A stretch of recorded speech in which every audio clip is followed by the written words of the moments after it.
¿Cómo les ha ido en la materia que rendían? Bien, si no, no estarían acá. Bueno, hoy comenzamos con cada una de las clases de esta hermosa materia. Como primera clase vamos a ver Staphylococcus aureus, que es una de las bacterias más importantes de la bacteriología, la más común, que está en todo tipo de infecciones. Y después con el profe Juan Martín van a ver toda la parte de automatización en el laboratorio. Bueno, ¿quiénes se acuerdan algo de Staphylo de micro general?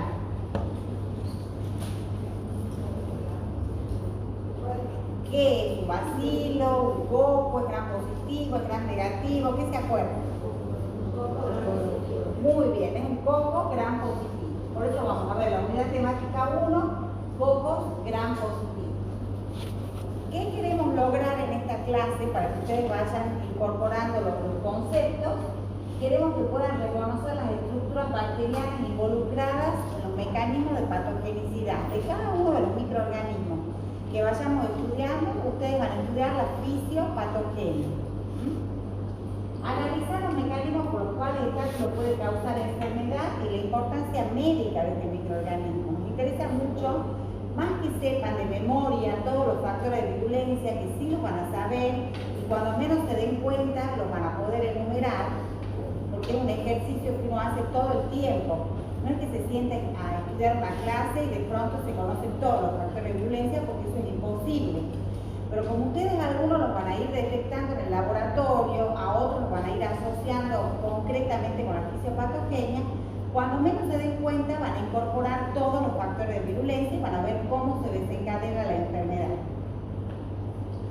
Y luego reconocer también, hoy vamos como un pantallazo, vamos a ver algunos mecanismos de resistencia como para que ustedes los vayan incorporando. Después hay otra unidad de la materia donde ven cada uno de esos mecanismos en detalle. Entonces, ¿qué vamos a ver? La taxonomía. Es importante que ustedes sepan la ubicación taxonómica de los microorganismos que vamos a ir estudiando. La forma en que se inscriben también. Ya los docentes de la parte práctica les van a reforzar estos conceptos. Muchas veces ustedes mezclan la etimología de la palabra griega con la forma en que lo nombraríamos. Por ejemplo, nosotros decimos Staphylococcus aureus, ¿sí? Bueno, ustedes a veces ponen Staphylococcus solo o Staphylococcus sp y es Staphylococcus sp. O sea, hay una serie de detalles que tienen que tener en cuenta para escribir correctamente las bacterias, porque ustedes van a ser profesionales, tienen que hacer un informe y tienen que escribir bien el nombre, el género y la especie, ¿sí? Entonces también es importante que conozcan la taxonomía. Generalidades, factores de virulencia, detección de los factores de virulencia, resistencia de impacto clínico y cuál es el rol del microbiólogo. Siempre recalcamos el rol del microbiólogo, tanto en el diagnóstico como en la participación de equipos de todo lo que es la salud, la parte sanitaria, los hospitales, los sistemas de vigilancia, cómo ustedes se pueden incorporar en todos esos grupos de trabajo. Bueno, ¿qué estamos viendo acá? El Staphylococcus tiene una morfología esferoidal, que se agrupan en racimos y que son gram positivos. ¿Lo vemos? ¿Qué diferencia hay entre este gram y este gram? ¿Qué diferencia hay? ¿Qué ven acá que no ven en estas fotos?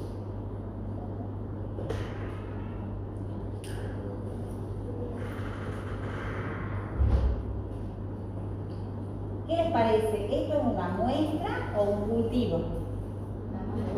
¿Por qué? ¿Qué vemos acá? Células, que parece sangre, pero bueno, en realidad son polimorfos nucleares, y vemos los cocos en forma de racimo. Y son violetas, pero no están tan perfectamente violetas como pueden ver en esta coloración de gram. Este gram es un gram directo de la colonia.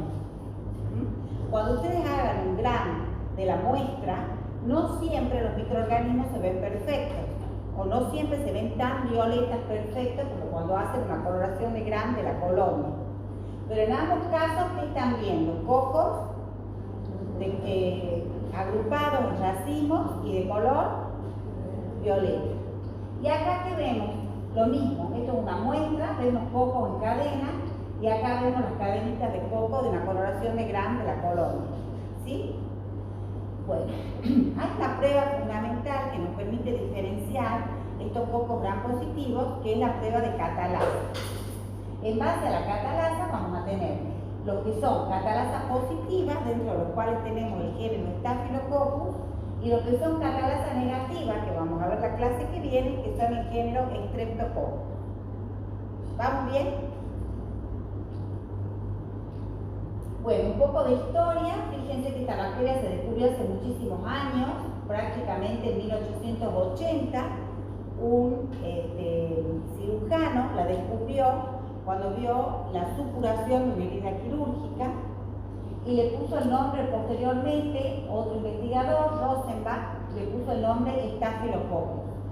Esta etimología binomial tiene una porción que tiene origen griego y otra porción de la palabra que es de origen latino, de latín, no latino, latín.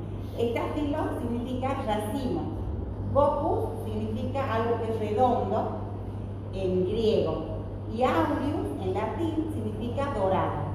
Entonces con ese nombre estamos representando microorganismos que crecen en forma de racimos y que tienen en la mayoría de los casos un pigmento dorado.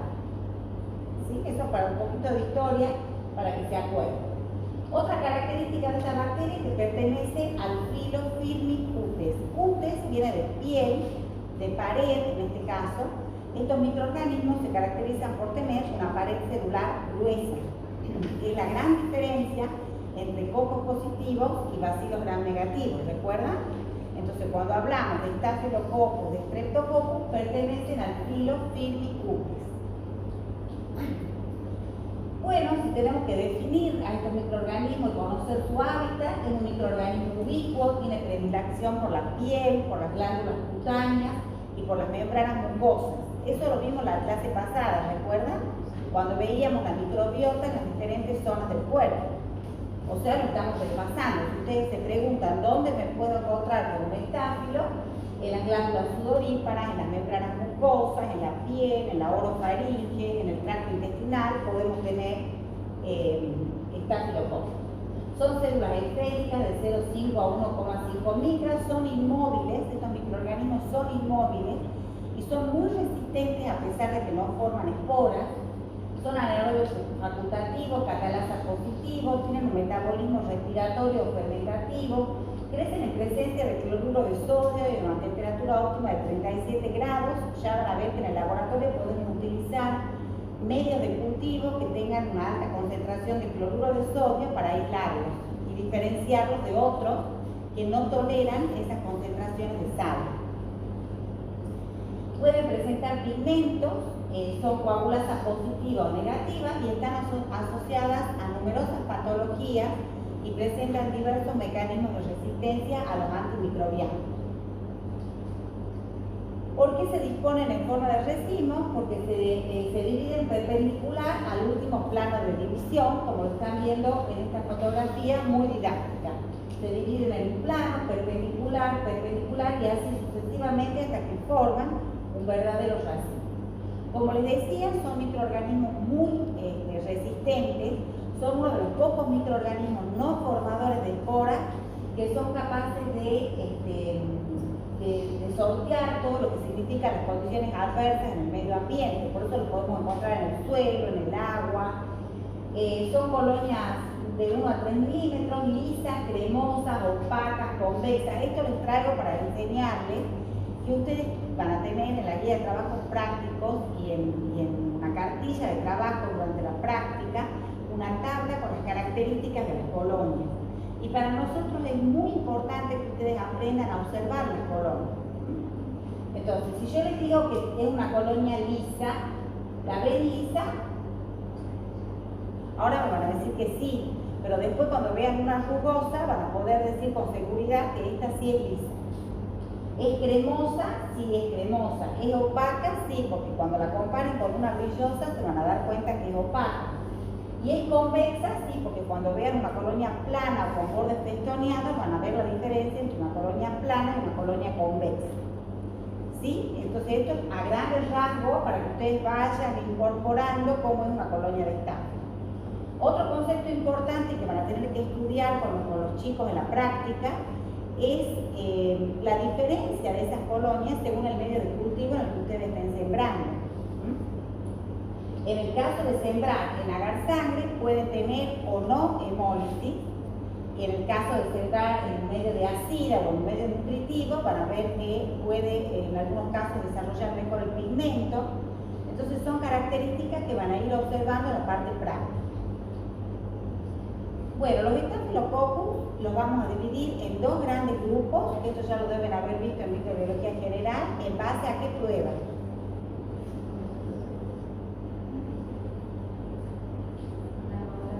A la coagulasa, muy bien. Entonces hay una prueba que es crucial, que es la prueba de coagulasa, en base a la cual vamos a dividir los Staphylococcus en dos grandes grupos, Staphylococcus coagulasa positiva y Staphylococcus coagulasa negativa. ¿Cuáles de los Staphylococcus son coagulasa positiva? Que es una simple reacción donde se coagula el plasma en un tubo, y eso ustedes lo van a hacer en la parte práctica. Tenemos Staphylococcus aureus y pseudo intermedios, que son las dos especies que nos pueden coagular el plasma, y luego tenemos Staphylococcus que no lo coagulan. Dentro de los coagulasa negativos, las especies más predominantes son Staphyloepidermidis y Staphylococcus saprophyta. Pero si ustedes pueden ver en este listado, tenemos con colorado los que son coagulasa positivas, Staphylo aureus y Staphylo pseudointermedios. Todas las otras especies son coagulasa negativas, y dentro de las coagulasa negativas, por ejemplo, Epidermidis, Ovidis, Saprophyticus y otros más que van a ir viendo a lo largo de la materia y la parte práctica, son los que más comúnmente producen patología en el órgano. La mayoría de las patologías que producen los Staphylococcus coagulasa negativos están relacionadas con infecciones de piel y partes blandas y con infecciones urinarias. Y los cuadros clínicos generalmente no tienen la gravedad de aquellos cuadros clínicos desencadenados por Staphylococcus aureus. ¿Sí?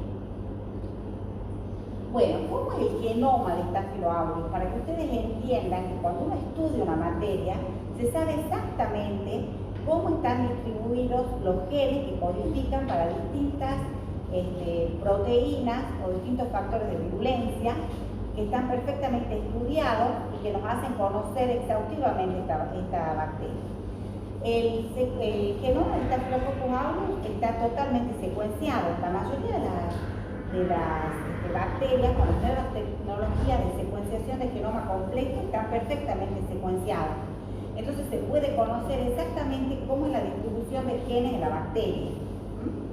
Por ejemplo, si ustedes ven acá este ADN cromosómico, van a ver que tenemos tres regiones que son muy importantes de definir o de conocer. Uno son los genes del core, que están pintados de color amarillo. Estos genes del core se encuentran en todas las cepas y participan en el metabolismo bacteriano, en la síntesis de ADN y ARN y en la replicación. Esos genes, que es importante conocer el concepto, son los que se conocen como housekeeping genes o genes conservados. ¿Qué significa? Que todas las especies del género Staphylococcus tienen genes conservados. Entonces, si queremos hacer técnicas de biología molecular para determinar, por ejemplo, un tipo clonal, ¿qué vamos a hacer? Vamos a estudiar los genes que estén conservados, que sabemos que van a estar siempre en el género Staphylococcus. ¿Se entiende? Esos son los que forman parte del core. Luego tenemos un core variable que codifica proteínas de superficie o estructuras que interactúan con el huésped, que ya las vamos a ver, que están perfectamente estudiadas. Y luego tenemos elementos genéticos móviles que me van a codificar factores de virulencia que están asociados con la resistencia a los antimicrobianos. ¿Cuáles son los factores asociados a la virulencia? Vamos a dividir esos factores en tres grandes grupos. Los componentes estructurales de la bacteria, dentro de los cuales es muy importante la proteína A, ya la vamos a ver. Las toxinas, donde tenemos diversos tipos de toxinas y entre ellas las enterotoxinas. Recuerden que la clase pasada vimos que una de las formas de enfermedad es que uno ingiera la toxina que se produce directamente en el alimento, ¿se acuerdan? Y que hemos dado como ejemplo Staphylococcus aureus, y esta toxina es la enterotoxina. Y dentro de las enzimas tenemos muchísimas enzimas, pero hay algunas como coagulasa, catalasa, DNasa termoestable, que las vamos a utilizar en la práctica para identificar estos microorganismos. Entonces, dentro de los factores de virulencia somático tenemos el péptidoglicano. ¿Qué características va a tener este péptidoglicano si es un poco gram positivo? Es una capa muy gruesa, es una pared celular muy gruesa, como venimos hablando a lo largo de la clase. Esta pared celular estimula la producción de interleuquinas, entonces actúa como un pirógeno endógeno. Quiere decir que si uno se infecta con Staphylococcus, dentro de todo lo que es la fisiopatogenia, me va a desencadenar un proceso febril, porque tiene actividad pirógena por este tipo de estructura. Estimula la agregación de los polimorfos nucleares. Ya van a ver que las infecciones por Staphylococcus son muy purulentas, tienden a formar abscesos y activan el complemento. Esa sería la función de este péptidoglicano. También en su estructura tiene estas estructuras de naturaleza proteica que intervienen en la adherencia, que son características de Staphylococcus, que son los ácidos teicoicos y los ácidos teicoicos y lipoteicoicos. Y otra estructura importante es la proteína A. Esta proteína A que está en la superficie del estáfilo, como están viendo acá, como la pueden ver acá, esta proteína A, ¿qué hace? Se une a las fracciones PC de la inmunoglobulina G. Entonces lo que hace es que dificulta la autorización y la fagocitosis mediada por la inmunoglobulina G. La proteína A también es un factor de virulencia estructural y es muy importante en el Staphylococcus aureus. Luego tenemos factores de virulencia extracelulares. Dentro de estos factores extracelulares, los más importantes son la cápsula. Muchas cepas de Staphylococcus aureus son capsuladas, y la producción de biofilm, que forma una verdadera matriz extracelular, como les decía la clase pasada, que tiene en su gran composición glicopéptidos, agua, y pueden haber otras bacterias englobadas en el biofilm, y es lo que le permite adherirse a todas las superficies inertes. Por eso dentro de este género, una de las características que tienen es su gran capacidad de adherirse a catéteres y producir, por ejemplo, infecciones asociadas a catéteres. Bueno, lo que sí podemos entender de este microorganismo, que es importante que ustedes sepan, es que en la mayoría de los casos, o en todos los casos, este microorganismo no va a encontrar receptores específicos para unirse a la célula huésped. Es el principal ejemplo en el que un microorganismo puede producir cualquier tipo de infección, porque en ningún sitio del cuerpo en el que él se una va a tener un receptor específico. ¿Y por qué no va a tener un receptor específico? Porque la forma en que expresa sus factores de virulencia es de manera tal que pueden unirse a cualquiera de las sustancias que son componentes normales de la matriz extracelular. ¿Vamos bien? Yo tengo una matriz extracelular en mi organismo, que es la matriz que rodea las células, están embebidas por esa matriz, y la composición de esa matriz, ¿qué sería? Tenemos elastina, tenemos colágeno, tenemos fibronectina. Entonces, ¿qué es lo que hace el Staphylococcus? El Staphylococcus tiene una serie de estructuras que están en el soma bacteriano, que le permiten unirse a esa matriz extracelular y que en conjunto se denomina MSCRAMM. ¿Ya lo saben? Que significa que tienen componentes de la superficie microbiana capaces de reconocer moléculas adhesivas de la matriz extracelular. Eso significa esa sigla. Básicamente lo que ustedes tienen que saber es que tienen estructuras en su soma bacteriano que le permiten unirse a la elastina, al colágeno y a la fibronectina. Quiere decir que ante cualquier lesión o abrasión, porque es un microorganismo oportunista, lo vimos en la clase pasada, las principales infecciones son de piel, ¿qué va a pasar? Va a encontrar cualquiera de estas sustancias que van a reparar esa lesión, y con todas estas proteínas que tiene se va a poder unir a esa sustancia, en cualquier sitio del organismo. ¿Está claro? Bueno, por otro lado, tiene los ácidos lipoproteicos, que son estructuras proteicas que le permiten adherirse. Tiene un polisacárido capsular, un polisacárido extracelular, o sea, todo esto haría a la virulencia de este microorganismo. ¿Qué más tiene? Tiene factores de virulencia que son extracelulares, o sea, no están en su soma bacteriano, los produce y los libera al exterior. ¿Cuáles son esos factores de virulencia extracelulares? Como ustedes pueden ver acá, son muchísimos. Tenemos coagulasa, beta-lactamasa, hialuronidasa, sideróforos, lipasa, DNasa, leucocidina del Pantón Valentín. Cada una de estas sustancias extracelulares va a cumplir una función. ¿Qué funciones? Ya vamos a ver. Y otros factores de virulencia extracelulares son las toxinas que actúan como superantígenos. O sea, que sean superantígenos significa que estimulan de forma exacerbada el sistema inmunológico. Por eso hablamos de superantígenos. Dentro de esos superantígenos vamos a tener exfoliatina, la toxina del síndrome de la piel escarlata y las enterotoxinas. Entonces, por sus factores de virulencia extracelulares puede producir una amplia variedad de toxinas y enzimas que contribuyen a su capacidad para colonizar y producir enfermedad en el hombre y en los animales. Y a las toxinas, a las exotoxinas que el hombre le está diciendo, las produce y las libera al exterior, por eso son exotoxinas. Las podemos dividir para estudiarlas en dos grandes grupos. Vamos a tener las toxinas con actividad sobre las membranas celulares y las toxinas con actividad de superantígenos. Dentro de las toxinas que tienen actividad sobre las membranas, son toxinas que son capaces de lisar la membrana de la célula huésped y en la mayoría de los casos forman poros. Al formar poros se desestabiliza la membrana y no puede conservar la osmolaridad, ¿recuerdan? Entonces, ¿qué va a pasar? Muchas veces la célula puede estallar y entonces así actúan ejerciendo una acción lítica sobre la célula huésped. Por ejemplo, tenemos su acción citolítica, forman poros, como les decía, tenemos las hemolicinas alfa, beta, gamma y la leucocidina. Yo les dejo esta diapo para que ustedes tranquilos lo lean y vean y vayamos razonando sobre qué células actuarían cada una de estas toxinas.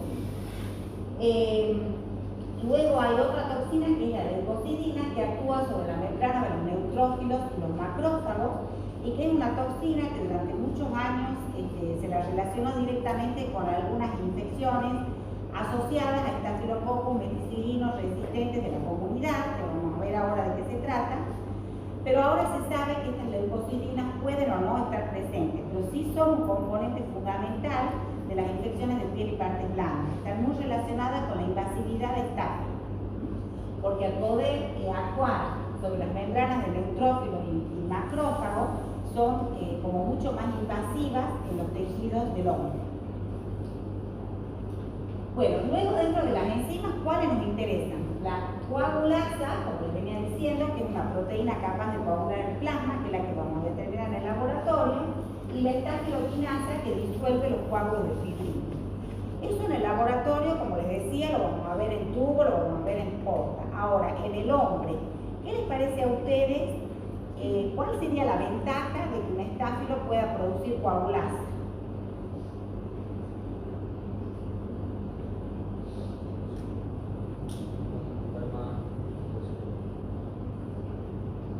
¿Qué pasa si se forma un coágulo?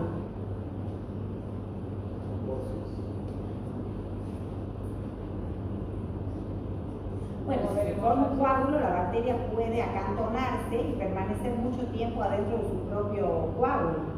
Luego lo va disolviendo al coágulo y es una forma también de que ella se pueda mantener en los sitios donde quiera mantenerse.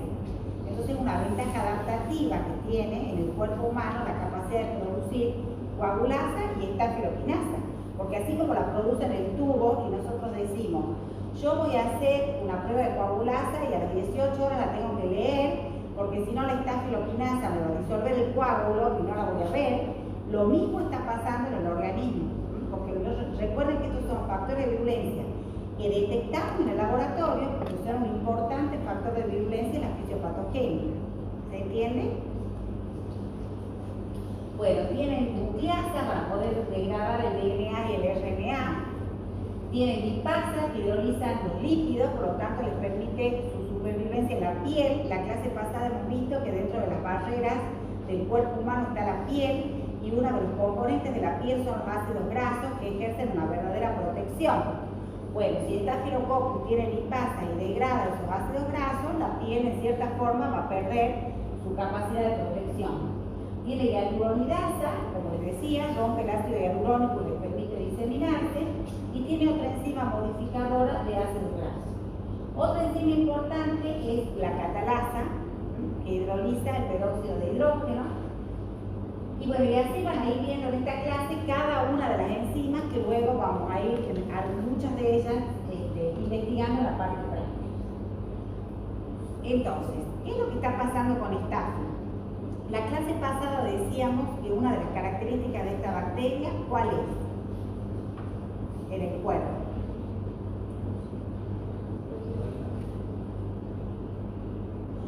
Cuando yo me imagino un estáfilo en el cuerpo humano, ¿dónde me lo imagino?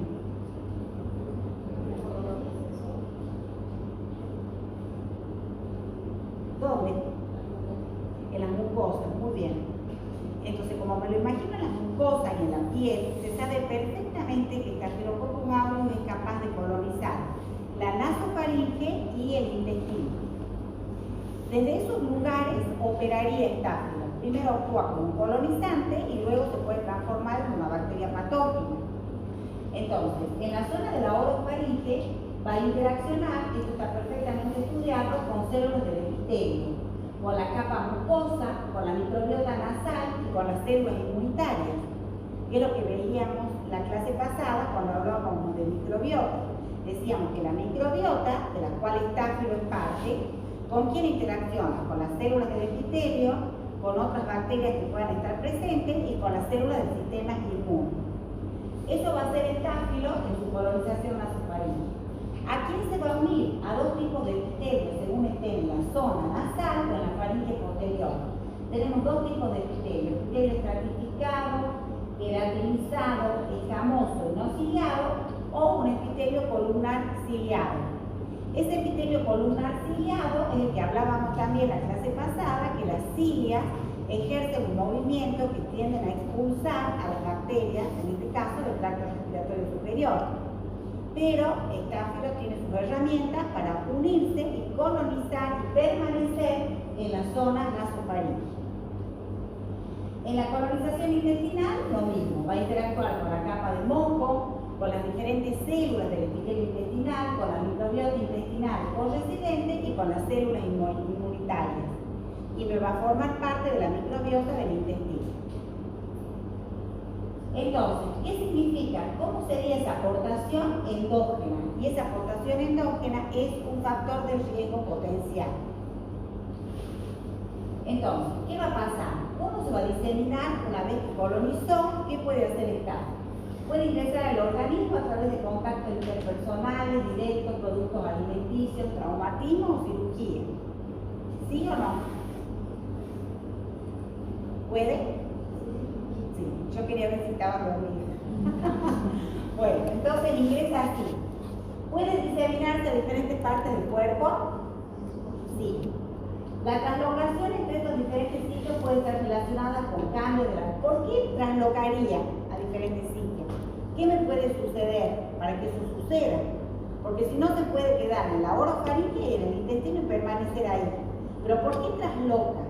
Trasloca, ¿por qué? Porque hay cambios en la microbiota, cualquier microbiota, nasal, oral, intestinal o cutánea, porque hay un traumatismo, porque hay una cirugía, todo lo que venimos hablando. Y una vez que trasloca, todas las células que componen el sistema circulatorio son las que contribuyen a que Staphylo se disemine a diferentes partes del cuerpo. También en los recién nacidos, el recién nacido se puede colonizar cuando está mamando o con contacto a través de la piel con los padres. Y también la bacteria puede diseminarse desde el intestino hacia el medio ambiente y se puede producir una transmisión fecal oral. Entonces, cuándo y cómo, es lo que nosotros tenemos que entender, este gran colonizante se transforma en un microorganismo patógeno. Lo mismo que venimos viendo desde la clase anterior. No se enferma el que quiere, sino el que puede cuando estamos frente a un microorganismo oportunista. Hay una serie de factores que se tienen que coordinar de alguna manera para que ese paciente se enferme.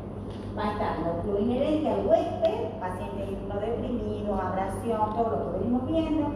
Lo inherente al ambiente, que haya objetos inanimados o algún catéter que le puedan introducir al paciente que esté contaminado. O todo lo que son los factores de virulencia que hacen al microorganismo. Hay microorganismos más virulentos y menos virulentos. ¿Cuáles son los factores predisponentes del huésped? Por ejemplo, tenemos un paciente con gripe, con leucemia, con cualquier inmunodepresión, drogadictos, recién nacidos y madres que amamantan, pacientes que reciben una terapia con corticoides, pacientes que tienen una enfermedad crónica o pacientes postquirúrgicos. Entonces, la transmisión a través de las manos del personal sanitario es la forma más común de diseminación. Así de simple. Por eso ahora, cuando estamos participando en los proyectos de lavado de manos, ¿por qué lo hacemos?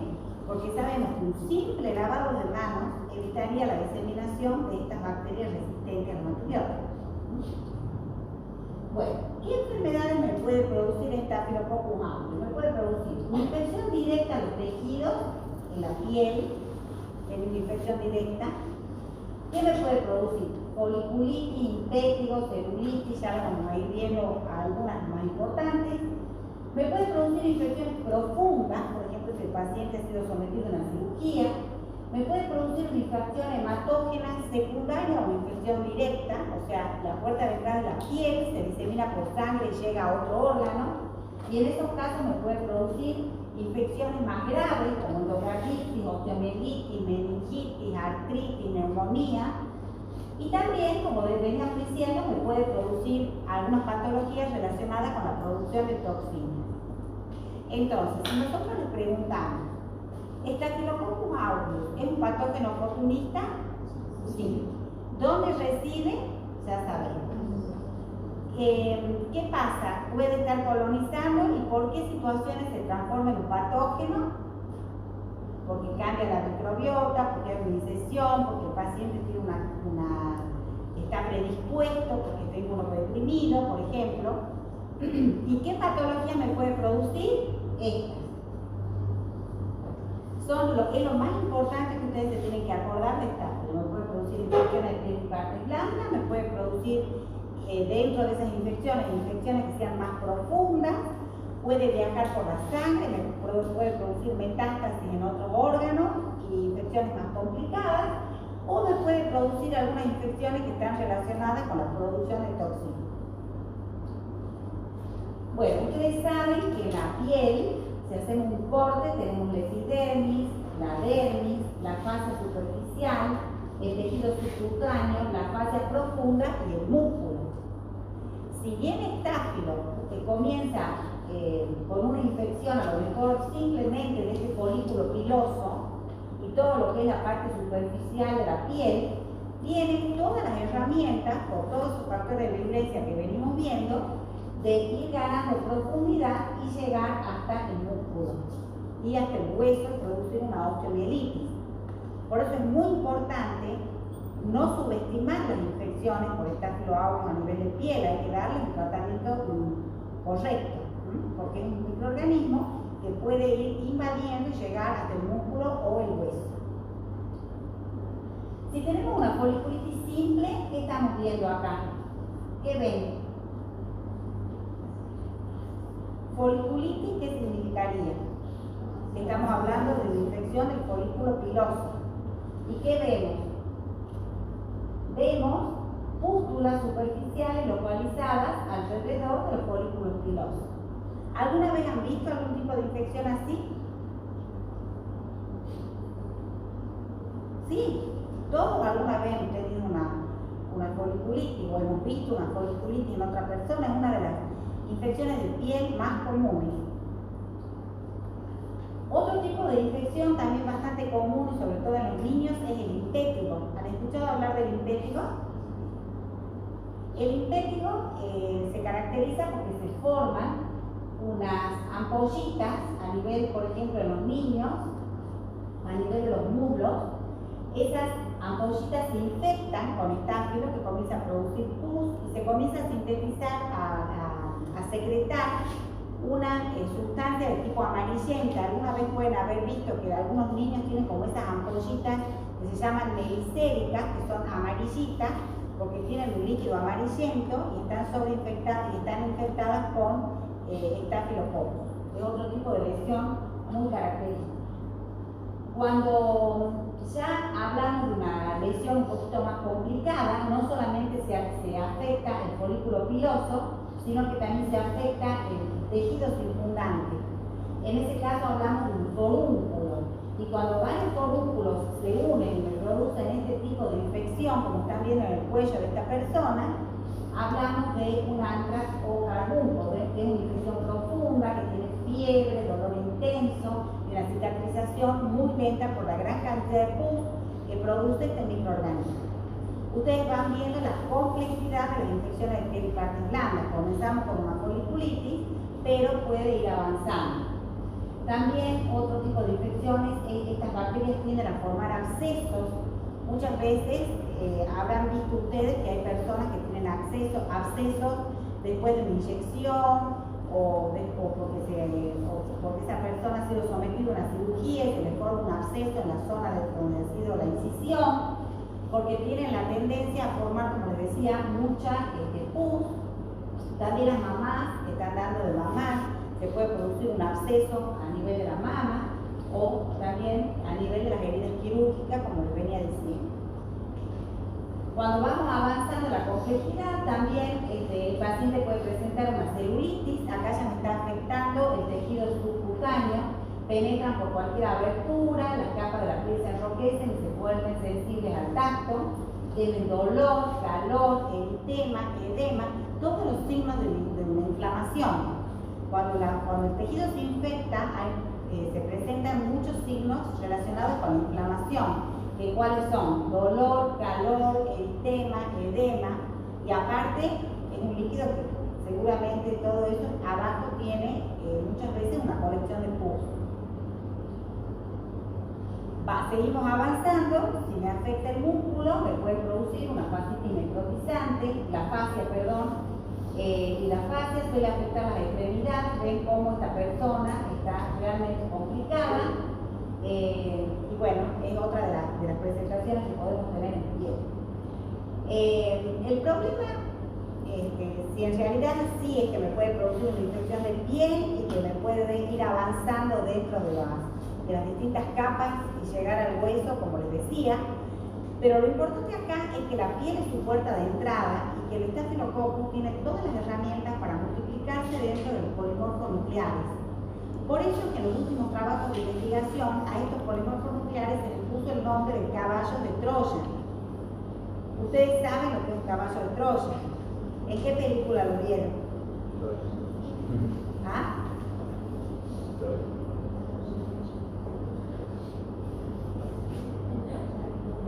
¿En qué película vieron el caballo de Troya?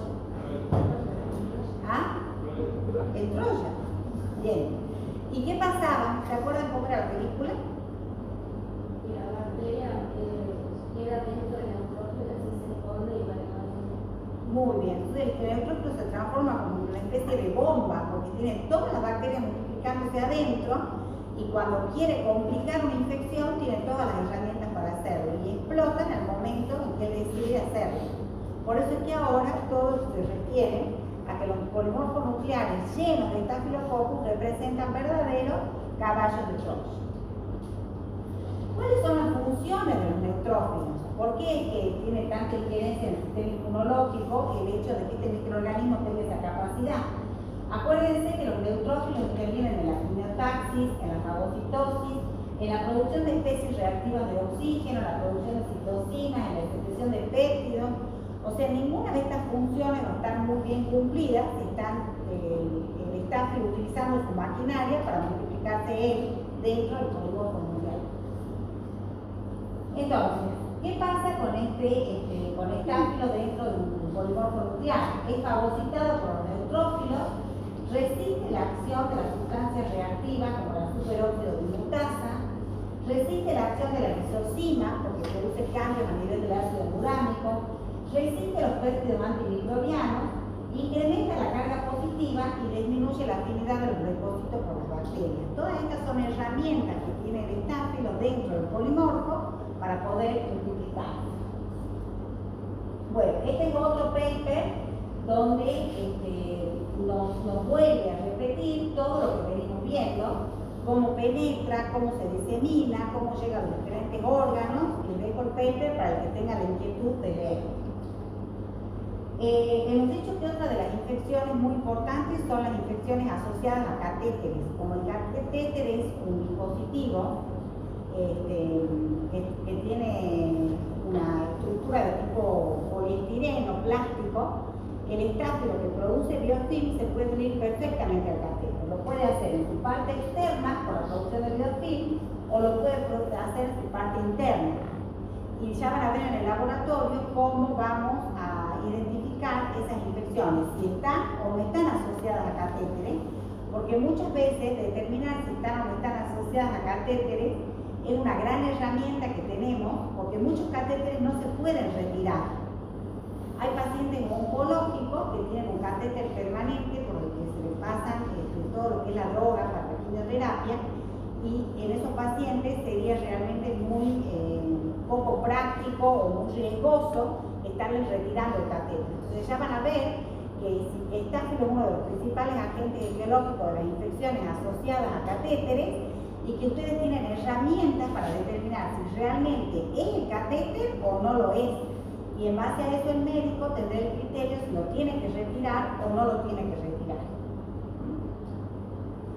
También otro dato importante es que dentro de los Staphylococcus, el gen del Staphylococcus, tenemos algunas especies coagulasa negativas, como Staphylococcus saprophyticus, que es uno de los principales agentes etiológicos de las infecciones urinarias. Pero también puede haber una infección urinaria por Staphylococcus aureus. Lo que se sabe es que cuando un paciente tiene una infección urinaria por Staphylococcus aureus, no es en un alto porcentaje de los casos, les diría en casi todos los casos, no va a ser por vía ascendente, como decíamos en la clase pasada también. El estáfilo coloniza la uretra, asciende a la vejiga y me produce una infección urinaria. Ese no es el camino que seguiría un estáfilo aureus. En la mayoría de los estáfilos aureus, las infecciones urinarias vienen por diseminación hematógena. Quiere decir que el foco infeccioso está en un punto, estáfilo por sangre llega al riñón y muchas veces nos puede producir un absceso renal. Así que si ustedes aíslan a partir de una orina un Staphylococcus aureus, tienen que hablar con el médico porque en una de esas hay algún foco infeccioso que el médico no haya tenido en cuenta para que ahora ustedes encuentren ese estáfilo aureus en la orina. Bueno, como les decía, también me puede producir osteomielitis y también me puede producir artritis. La artritis séptica me produce una rápida destrucción articular y es una urgencia médica. Y la osteomielitis, el paciente presenta escalofrío, fiebre, dolor de los huesos, enrojecimiento, hinchazón. Hay imágenes radiológicas que me ayudarían a conocer o que son una herramienta importante que acompañen a los signos de infección. Ya van a ver ustedes cuando vean los talleres de infecciones de piel y partes blandas, en qué tipo de infección es muy importante, no solamente el cultivo, sino también alguna imagen o algún ensayo adicional que nos pueda decir que estamos frente a ese proceso infeccioso. También es muy común la neumonía por Staphylococcus aureus, la neumonía de los pacientes de la comunidad, que es lo que se conoce como NAC, neumonía asociada a la comunidad. Uno de los principales agentes etiológicos es Staphylococcus aureus. El paciente presenta fiebre alta, problemas de la respiración, tos y una expectoración de tipo sanguinolenta, y cuando hacemos el cultivo nos damos cuenta que ese paciente tiene un Staphylococcus aureus. Bueno, con respecto a las toxinas, estas toxinas son pirogénicas, o sea, como les decía, pueden producir fiebre en el paciente. Tenemos toxinas exfoliativas, enterotoxinas y la toxina del síndrome de Sjögren. ¿Por qué decimos que estas toxinas tienen actividad de superantígenos? ¿qué va a pasar? Estas toxinas se unen al complejo mayor de histocompatibilidad y activan una gran cantidad excesiva de linfocitos T, como están viendo acá. Esos linfocitos T producen una gran cantidad de citocinas y esas citocinas pueden alcanzar la sangre y producir efectos adversos porque hay una respuesta inmunológica muy exacerbada y en muchos casos puede llevar a la muerte. Ustedes han visto en inmunología lo que significa esta gran respuesta inmunológica. Esto es simplemente un repaso. Luego puede producir el síndrome de la piel escaldada. ¿Qué pasa? La toxina rompe los dermosomas del estrato granuloso de la epidermis. Las células están muy unidas. Puede romper esos dermosomas y miren cómo está este bebé con una piel perfectamente descamada. En ese caso, esta toxina actúa a distancia, entonces no vamos a ir a hisopar, por ejemplo, la piel descamada del bebé, sino que vamos a investigar cuál es el verdadero foco de infección en el que produjo la toxina y a distancia actuó a nivel de la piel. El síndrome del shock tóxico, que también es producido por la toxina que es la SST1, también el paciente tiene fiebre, puede tener hipotensión, hay una descamación de la piel. Y está relacionada con mucho tiempo, se relacionó en las mujeres con el uso de tampones, no es la única causa, pero también puede ser porque hay una complicación en una herida, en un absceso, etcétera, que se produce una gran cantidad de toxinas y actúa a distancia. Y luego las enterotoxinas consumidas directamente por los alimentos, que tenemos una gran cantidad de estas enterotoxinas. Lo importante es saber que los síntomas se inician de forma súbita, el paciente presenta náuseas, vómitos y a las 2 a 8 horas de haber ingerido el alimento ya comienza con toda la sintomatología. Acuérdense que esta es la gran diferencia entre consumir un alimento que ya tiene la toxina preformada y consumir un alimento que está contaminado con una bacteria que produce la toxina a nivel del intestino. En ese caso vamos a tener un periodo de incubación de 24 a 48 horas. En este caso, un periodo de incubación muy corto, de 2 a 8 horas. Bueno, entonces, ¿qué podemos decir? Que la patogenicidad de Staphylo aureus se considera un proceso complejo y multifactorial. ¿Sí o no? Sí. ¿Es el resultado de la acción combinada de diferentes factores de virulencia? Sí. Los factores de virulencia se expresan coordinadamente durante la fase de la infección. ¿Qué les parece? O sea, cuando tenga que colonizar, ¿qué va a expresar?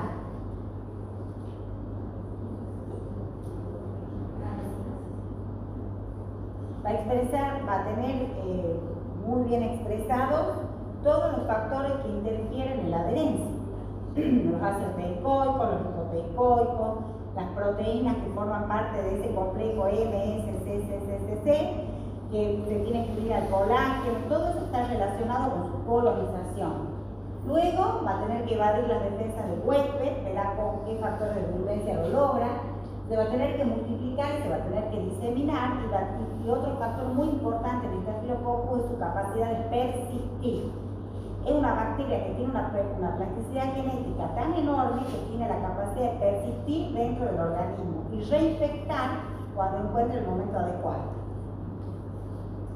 Esto es simplemente porque muchos de los chicos que puedan llegar a hacer biología molecular o investigación van a ver que cuando clasificamos a los Staphylococcus o los investigamos por biología molecular, hay un gen muy importante que es el gen AGGR. Este gen es un gen regulador. Es un regulador de cómo van a ir operando los diferentes factores de virulencia de acuerdo a las necesidades del Staphylococcus.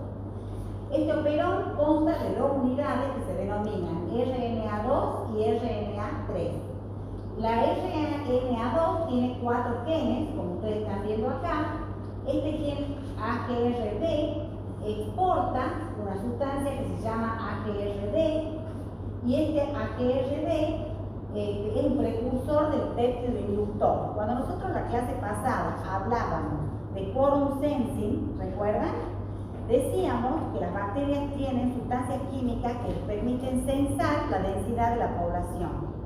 Si en una comunidad de estafilococos estoy censando que mi población tiene una determinada concentración y que voy a necesitar desplegar ciertos factores de virulencia, se va a activar la producción de este péptido inductor, ¿se entiende? Entonces, ¿qué va a hacer este péptido inductor? Va a activar la expresión, como ven acá, de RNA3 y se van a secretar toxinas, enzimas y otros factores de virulencia que necesite estafilococo. Esto es simplemente un ejemplo para que ustedes vean cómo las bacterias tienen todo perfectamente calculado, ¿sí? Y que realmente están comunicadas en comunidades bacterianas y que hay sustancias químicas, que son estos sensores, que me van a detectar la densidad de la población y en base a eso la bacteria va a ir produciendo los factores de virulencia que vaya necesitando. ¿Se entiende? Bueno, el desarrollo de biopelículas, estoy segura que lo vieron bien en detalle en microbiología general con el profesor Nieto, ¿sí? Que les da una clase de biofilm, les explica qué es una célula en estado planctónico, cuál modo es, cómo se adhieren a una matriz inerte, cómo comienzan a multiplicarse, después se pueden desprender. ¿Se acuerdan de cómo se formaba el biofilm? Bueno, básicamente hay 4 estadios, el 1 y el 2, donde hay una unión de las células a una superficie que puede ser biótica o abiótica, o sea, se puede unir una célula del huésped o se puede unir un catéter para producir biofilm, cualquiera de las dos superficies, que es lo que estamos viendo acá. Ahí, cuando se unan a las células, que van a desplegar todo lo que venimos diciendo que es este complejo, ¿se acuerdan? Bien. Luego se produce un crecimiento del biofilm, la proliferación y la maduración de las células dentro del biofilm, que va a estar conformado por agua, la matriz, el hipocálix, otras bacterias, lo que venimos hablando, y luego se produce un desprendimiento y la liberación de las células del biofilm hacia afuera. Esos serían los 4 estadios que tiene la célula. Otro concepto importante que también tenemos que tener en cuenta en pacientes que pueden estar internados con un cierto grado de gravedad es no perdernos de encontrar estas variantes nutricionales de estafilococos que me pueden crecer en la placa como colonias puntiformes. Si a un cultivo de estafilococos normalmente uno le da 18 a 24 horas, pero muchas veces lo podemos dejar 24 horas más a temperatura ambiente y podemos notar que desarrollan unas colonias puntiformes que forman parte de la población bacteriana. Por eso que muchas veces decimos que una población bacteriana no es homogénea, sino heterogénea. ¿Me sigue? Quiere decir que no necesariamente todas las células que componen una población bacteriana son idénticas. Por ejemplo, yo en una población de estáfilo puedo tener las colonias propiamente dichas que venimos estudiando y una subpoblación, por eso hablamos de una población heterogénea, de colonias puntiformes, que son estas variantes pequeñas de estafilococos, que también tengo que estudiar y que me pueden producir también procesos infecciosos.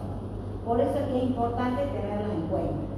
Dice, durante la infección aguda, la bacteria tiene alto nivel de expresión de AGR y regulación de toxinas que causan una reacción inflamatoria, que es lo que veníamos viendo. Pero en el curso de una infección crónica, la bacteria aplica mecanismos de adaptación para resistir la degradación celular. Y en ese mecanismo de adaptación que aplica es que se encuentran estas variantes de colonia pequeña que pueden revertir al fenotipo agudo y causar un nuevo episodio de infección.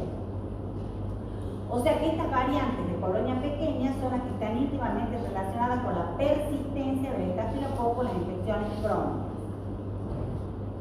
Bueno, entonces llegamos al final de la clase y nos preguntamos, ¿Staphylococcus aureus es un patógeno exitoso? Ya que todos hablamos de éxito, ahora le pongamos este nombre, Staphylococcus aureus. Es capaz de sobrevivir dentro de las células inmunitarias, por eso es exitoso. Presenta una alta adaptabilidad a diferentes condiciones ambientales, es oportunista. Las infecciones persistentes están relacionadas con la capacidad de esconderse dentro de estas cepas hipermutadoras y las características convierten a Staphylococcus aureus en uno de los patógenos más exitosos de la historia. O sea, no hay ninguna bacteria que tenga esa capacidad de mutar y de adaptarse y que pueda persistir dentro del organismo como Staphylococcus aureus. Bueno, como para ir terminando, los quiero ir haciendo pensar en conceptos que vamos a ir viendo a lo largo de la materia. Cuando nosotros pensamos en patógenos humanos, empezamos a pensar en cómo vamos a intervenir en algunos programas de salud, porque nosotros como profesionales no podemos estar aislados de la realidad, ¿no es cierto? Yo no puedo estudiar todos los factores de virulencia del estáfilo y hacer un diagnóstico perfecto, tener una biología molecular, pero no interactuar con lo que está sucediendo en el mundo. Entonces tenemos que empezar con el comité de infecciones de nuestro propio hospital y podemos seguir avanzando con otros programas de vigilancia, o por lo menos leerlos y saber que existen. Uno de estos programas es la Organización Panamericana de la Salud, la Organización Mundial de la Salud, tienen estos programas de resistencia, de vigilancia de la resistencia. ¿Qué es lo que tenemos que vigilar, por ejemplo, en América, que es un programa que está regulado por la OPS, o sea, la Organización Panamericana de la Salud? Tenemos la Organización Mundial de la Salud y la Organización Panamericana de la Salud. Nosotros como argentinos vamos a mirar primero hacia la Organización Panamericana de la Salud. ¿Qué tenemos que vigilar? Enterobacterias, que ya van a ver la próxima clase, que ahora se llaman enterobacterales, Acinetobacter, Pseudomonas aeruginosa y Staphylococcus aureus, que es lo que nos interesa a nosotros. ¿Qué pasa con Staphylococcus aureus? Cuando vemos los patógenos prioritarios para las organizaciones de salud, vemos que los dividen en 3 estados prioritarios y que Staphylococcus aureus está en el estado prioritario 2. Quiere decir que tiene una prioridad alta. Estos tienen prioridad crítica, estos tienen prioridad alta y estos tienen prioridad media. ¿Qué significa que tengan prioridad alta? Que no nos basta con aislar un Staphylococcus aureus en el laboratorio, sino que tenemos que saber qué tipo de resistencia tiene ese patógeno. Porque los programas de vigilancia me indican que yo los tengo que vigilar. Entonces, fíjense en esta diapositiva cómo le llaman el asesino desconocido.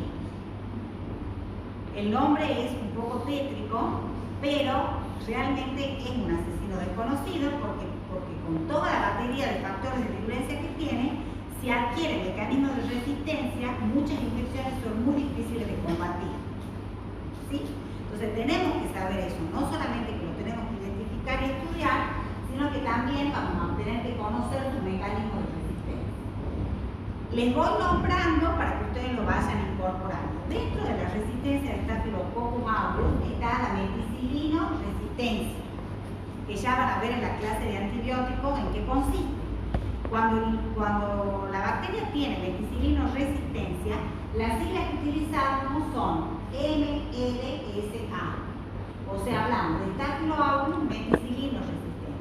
Y ustedes cuando terminen la materia van a salir diciendo, este tiene un MRSA, este no tiene un MRSA, y van a saber perfectamente qué es. Yo ahora se lo estoy incorporando al título informativo.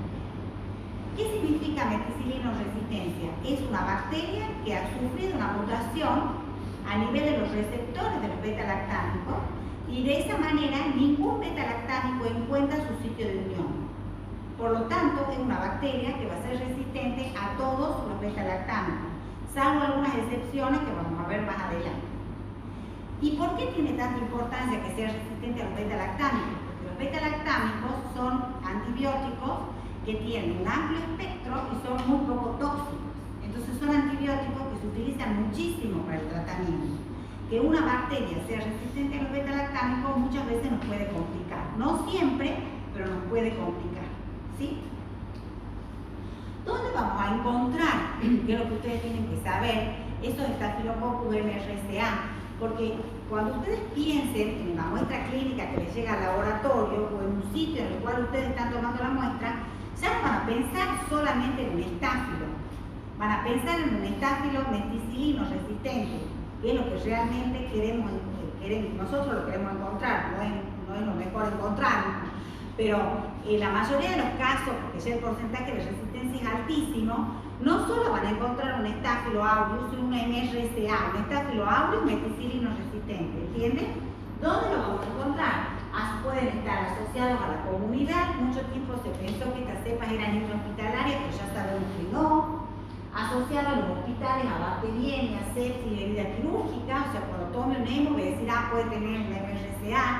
Cuando tome una muestra de una herida quirúrgica, no voy a decir, debe tener un estafilococcus, capaz que tiene un MRSA. Vamos completando la información. La presentación clínica de neumonía, foliculitis, todas las patologías que venimos viendo, y está transmitido principalmente por las manos de los trabajadores de la salud. O sea, no solamente me van a transmitir un estafilococcus, sino un MRSA. ¿Qué pasa con la toxina de Pantón-Valentin? ¿Se acuerdan que hemos visto dentro de las toxinas formadoras de poros, la última que llamamos PBL? Bueno, los pacientes pediátricos que tienen infecciones de piel y partes blandas, muchas veces estos niños tienen infecciones muy invasivas. Y cuando aislamos el estáfilo en el laboratorio, nos damos con que es un estafilococcus meticilino resistente y que además tiene esta toxina PBL que produce poros en la membrana celular. Bueno, acá les dejo una diapo para que vean cómo es. Miren, fíjense cómo las bacterias van adquiriendo genes y cada vez se van comportando como más virulentas. Si se fijan en este esquema, yo tengo un estáfilo sensible a meticilina, que no se llama MRSA, se llama MSSA, Staphylococcus sensible a meticilina. Por un fago adquiere la toxina Pantón-Valentin, que es la que nos va a producir la lesión a la célula, y luego adquiere un gen que está en forma de cassette, que ya lo vamos a ver en la clase de resistencia, y con esa adquisición se transforma en un Staphylococcus meticilino resistente y productor de PBL. Entonces fíjense que la plasticidad genética nos va llevando a tener cepas cada vez más virulentas y con resistencia a los antibióticos. También es importante conocer que yo puedo estar colonizada con un estáfilo e interactuar con muchos otros seres vivos y diferentes animales, o sea que lo puedo transmitir al cerdo, a la vaca, a los roedores, a los caballos, a los conejos. Ustedes ven acá la gran variabilidad a las aves, que a partir de un humano hay un intercambio con algunos o una transmisión directa, solamente por ejemplo del cerdo al hombre. Pero en el caso de, a ver qué tengo acá, de un caballo puede ser viceversa, o en el caso de una vaca es más reversible la situación. Bueno, otro concepto importante que vamos incorporando es pensar cómo se disemina. Yo tengo un estafilococcus, está bien, por las manos del personal sanitario lo puedo transmitir a otros pacientes, ya he visto que lo puedo transmitir a otros animales. Entonces, si eso está sucediendo, ¿qué quiere decir? Que no podemos pensar en el ser humano como un ser humano aislado. Yo no puedo decir, yo tengo un MTR y me salgo yo, tomo antibióticos yo, lo hago yo solito, no. Por eso es que están los programas de control de infecciones y los programas de defensa de la resistencia a los antimicrobianos, y estos programas combinados que asocian el medio ambiente, los animales y el hombre. Entonces lo que hablamos ahora es del concepto de una salud. La salud no es solo del humano, no es solo de los animales, no representa solo la contaminación ambiental, sino el hombre como parte de tres situaciones: el hombre, los animales y el medio ambiente. Entonces lo que están viendo acá son las siglas de las organizaciones que tienen un punto de vista holístico, integrado y multisectorial, donde hablamos del concepto de una salud. Eso lo vamos a ver a lo largo de todas las clases, cómo el hecho de tener nosotros una infección puede impactar en otras áreas, en el medio ambiente y en los animales. Fíjense, este es un niño que ha ido a una granja, está jugando con un cerdito, como acabamos de ver. ¿Y qué pasa? El cerdo le transmite al niño un Staphylococcus que corresponde al tipo clonal ST398. ¿Por qué les explicaba recién yo lo del core de color amarillo, que son los genes conservados? Muchas veces cuando uno hace estudios de epidemiología molecular, lo que quiere saber es qué clones están circulando en una determinada región. Entonces yo puedo decir que en el cerdo el clon predominante es el ST398, ¿sí? Ahora, ¿cómo llegué yo a saber que ese clon es el ST398? ST significa secuencio tipo. Son secuencias de material genético que se encuentran en el core de la bacteria, o sea que siempre están. Y cuando uno hace estudios de epidemiología molecular, lo que hace es detectar esos genes. Cuando uno detecta esos genes con una serie de herramientas bioinformáticas, que ustedes ahora cada vez van a ir conociendo más, podemos llegar a conocer de qué tipo clonal estamos hablando. ¿Se entiende? Bueno, en el cerdo, que es un linaje genético adaptado al cerdo, que ha saltado a los humanos, es un linaje genético que tiene mayor virulencia y mayor resistencia a los antibióticos. Por eso la peligrosidad de que un niño se contagie con este tipo de estafa. Otro tipo de clones que están circulando son los clones de tipo ST5, que son clones que tienen un cassette 4, que ya lo vamos a ver en la clase de antibióticos, y que son productores de Pantone Valentine. ¿Qué significa? Que los niños que se infecten con ese clon ST5 pueden estar más propensos a que en esos niños se desencadenen infecciones invasivas. Entonces, por eso se sabe perfectamente cuáles son los clones que están relacionados con infecciones invasivas. ¿Qué va a pasar? Este clon tiene una alta transmisibilidad en la comunidad, tiene una gran capacidad de causar infecciones invasivas y tiene la capacidad de expresar ciertos fenotipos de resistencia a otros antibióticos muy utilizados en estafilococo, como la vancomicina, que también vamos a ver en la clase de antibióticos, pero que ustedes tienen que ir sabiendo que los estafilococos resistentes a vancomicina también son un problema para las cepas multiresistentes, porque no tenemos muchos más antibióticos para tratar. Fíjense, cuando hablamos de Metafilo aureus, meticilino resistente en Argentina, estas son las redes de vigilancia argentina. Vamos a ver que en el país, a nivel de sangre, podemos tener un 40% de estafilococo meticilino resistente, y de muestras aisladas de piel y partes blandas, casi un 58% de cepas meticilino resistentes. Si yo en piel y partes blandas tengo un 60% de METIR, ¿qué significa? Que de todas las muestras de piel y partes blandas que analice, en un 40% voy a pensar solo en un estafilo meticilino sensible y en un 60% voy a pensar en un METIR. Es altísimo el porcentaje. ¿Cuál es el impacto clínico? Que también lo vamos a ver en la clase de antibióticos, que cuando las cepas son METIR y tienen resistencia a muchos otros antibióticos, el antibiótico de elección que me queda es la vancomicina, como les venía diciendo. La vancomicina es otro mecanismo de resistencia en el cual, como son muchísimos los mecanismos de resistencia y muchísimas las enzimas involucradas, ustedes a lo largo de esta materia no van a ver todos los mecanismos de resistencia.